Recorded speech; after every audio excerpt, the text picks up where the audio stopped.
So, a new Teenage Mutant Ninja Turtles beat 'em up came out a little while back, and it's pretty damn good. Solid gameplay, great retro aesthetic, and for me at least it's stuff chock full of nostalgia. Teenage Mutant Ninja Turtles was the first fad I was really a part of as a kid. I loved the cartoon, I loved the movie even more, and most of all I loved the trading cards. These things swept through my school like a rectangular plague, and a kid's social status was directly proportional to how many TMNT cards they had.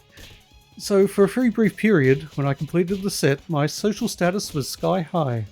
Then the TMNT fad faded into nothingness and my popularity returned to its normal level, i.e. rock bottom. But there was one other element of the whole TMNT madness that sunk its claws into my young, impressionable brain, and that was the arcade game.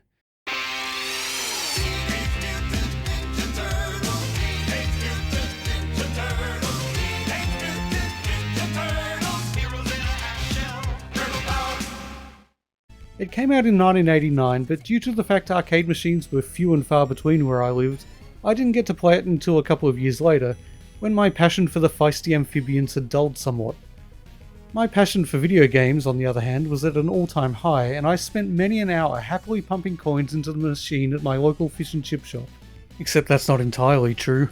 I never got the chance to spend many an hour pumping in coins, or even many a minute, because my meagre supply of coins tended to evaporate like smoke when in close proximity to the TMNT arcade game.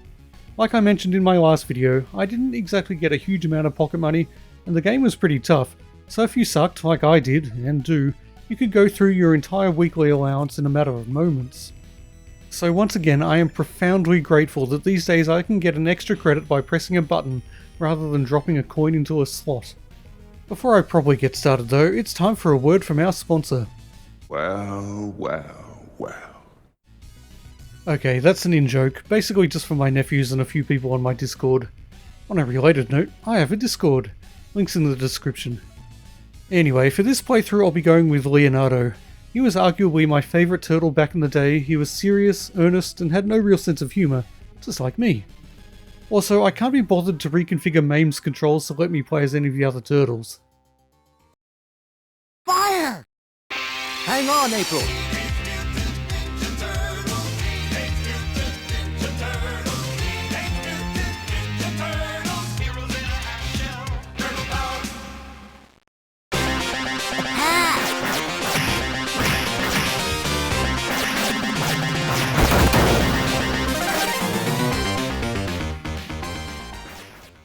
So, it has to be said, the presentation of this game is just superb. The intro is an essentially faithful rendition of the cartoon, and there are loads of voice lines, a few of which even sound a bit like the characters from the show. And even now, over 30 years later, the graphics hold up. In fact, I'd say that if you put this side by side with the new game, well obviously the new game is going to look a hell of a lot better, but 33 years better? I don't know. There's definitely a charm to both of them that's undeniable.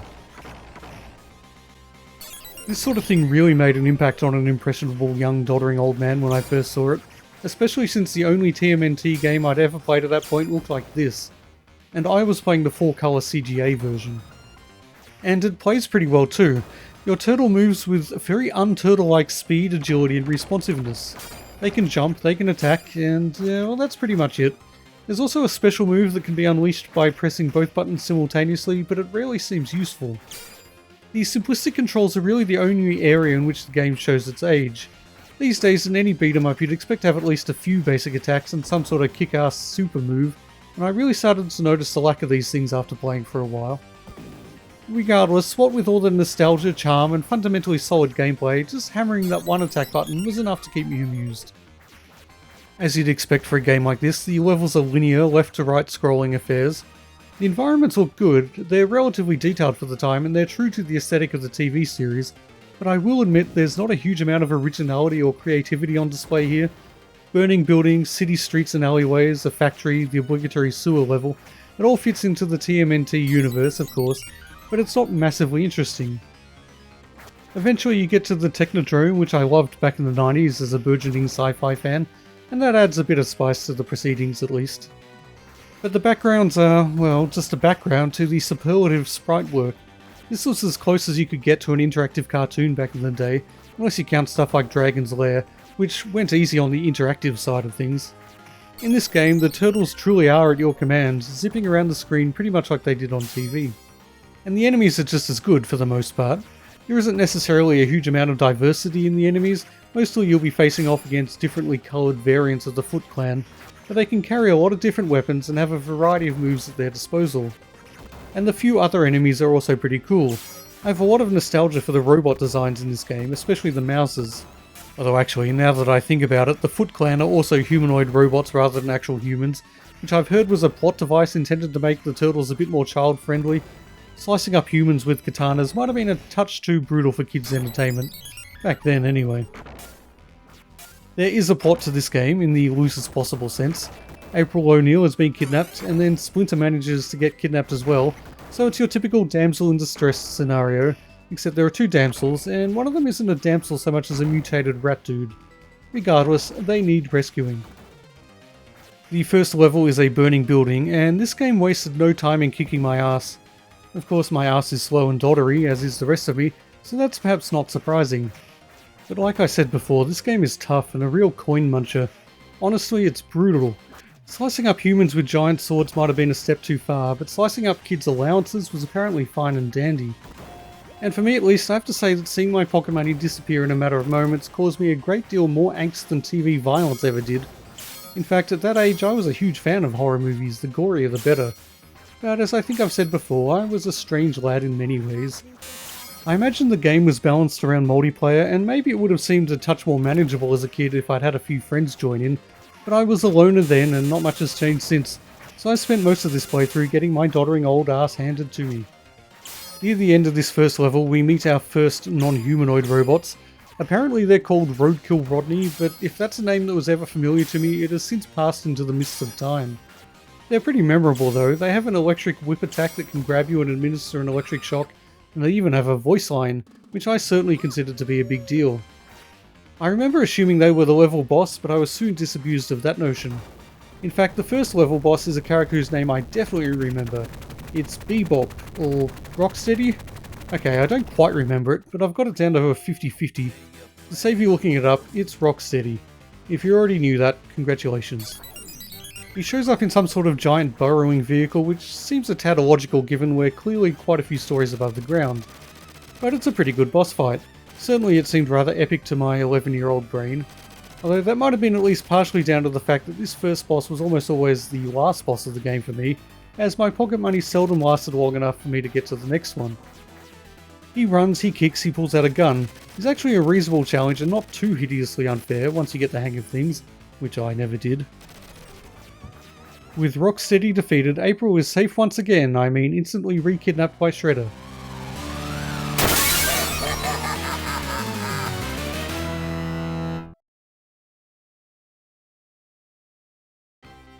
Level 2 is, well, it's much the same with a few added elements. There are manhole covers you can fall down, which removes some health, but also causes your turtle to utter a voice line that I found hilarious. There are fire hydrants, there are parking meters, pretty standard stuff for a beat 'em up of this style, but they made the game feel a little more dynamic.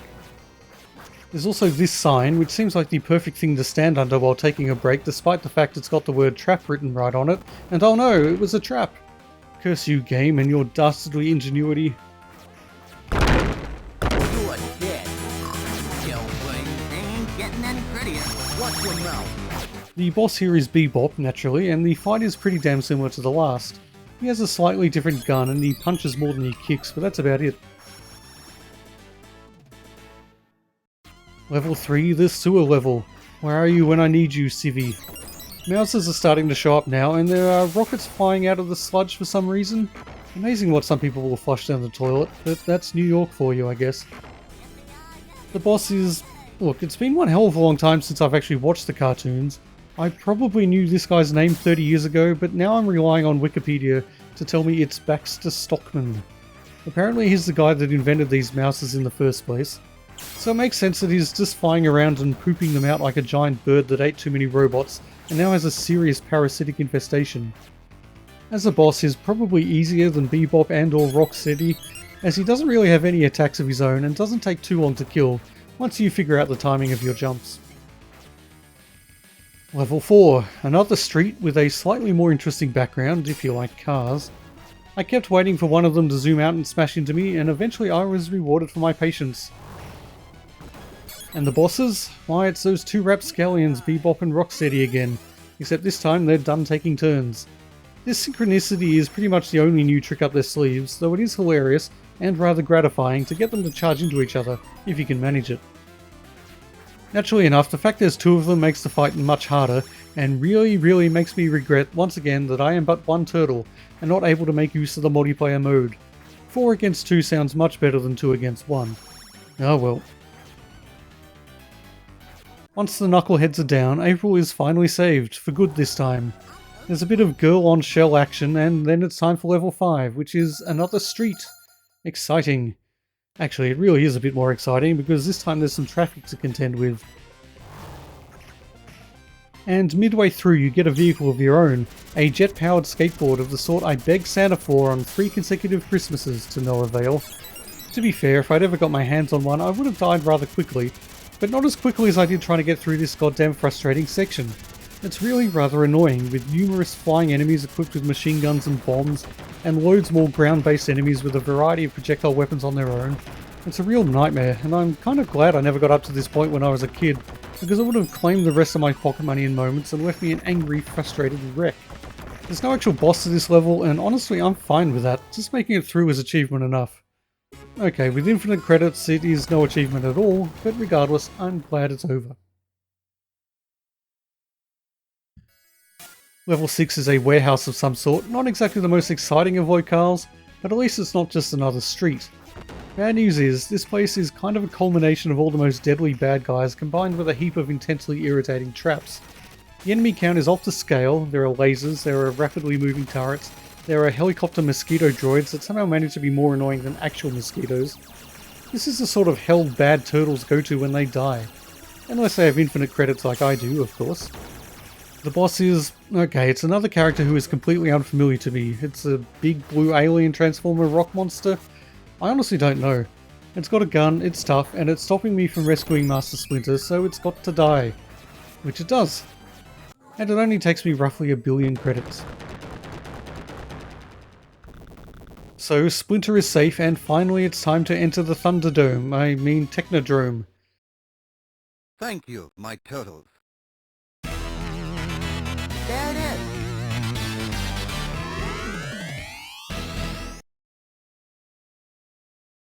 Like I suggested earlier, this is probably the most interesting environment in the game, and it serves as a worthy finale.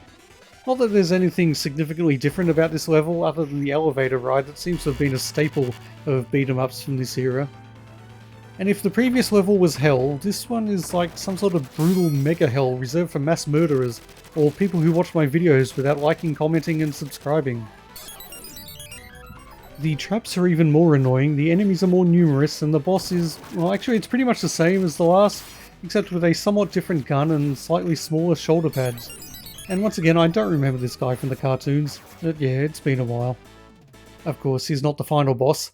From here you move right on to combat with Krang, and this guy I definitely do remember, him and his amusing voice and goofy looking robot body. He's a pretty tough boss naturally, but look, I'll be honest, by this point I'd pretty much given up on playing the game properly. Instead, I just embraced my unlimited credits and simply stood my ground, taking hit after hit and mashing away at the attack button. Skill required? 0. Coins required? Also 0. My 12-year-old self would have been ashamed of me. Actually, wait, screw that. He would have been incredibly envious that I get to play all these games. Sometimes the future turns out okay. Anyway, Krang was always a worthy foe for the Turtles, but he was not their ultimate enemy. No, that was the shadowy, awe-inspiring Shredder. And so of course he's the final boss of this game.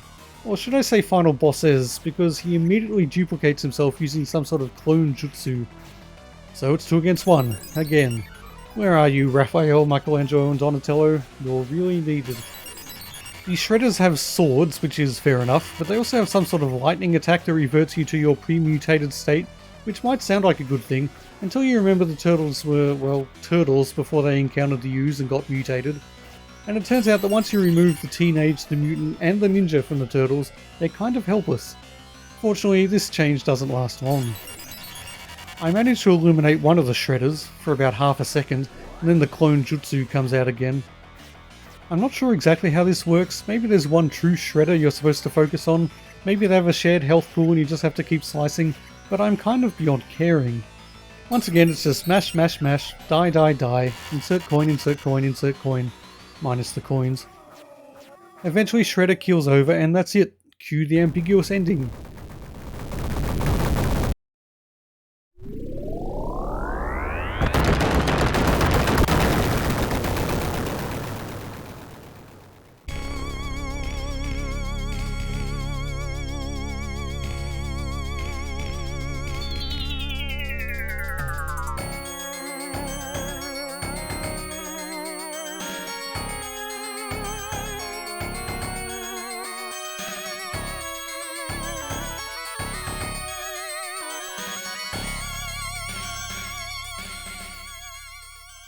That's not how you spell dimension, guys. So that's TMNT, the arcade game. And it's pretty radical, as the Turtles would no doubt say. Damn whippersnappers with their hip lingo. Obviously what I've been doing is not exactly the optimal way to play. You really do want to bring some friends along. And gameplay wise, it's not exactly sophisticated, and even accounting for the fact it's optimally balanced around having 4 players, it's unfairly brutal at times, with enemies that can bounce you around the screen while giving you almost no openings for a counter-attack. But for its time, it was a real gem of a game, packed full of atmosphere and charm, with fast, razor-sharp movement, and a lot of fun, even if you would have been financially better off just buying the machine and plonking it in your living room rather than endlessly funneling coins into it. Well, I hope you've enjoyed this video. I've already got the next one planned, and as it happens, it'll be about another beat-em-up from the same era, roughly, also based on a popular cartoon. You might be able to guess what I'm talking about. Until next time though, get off my lawn.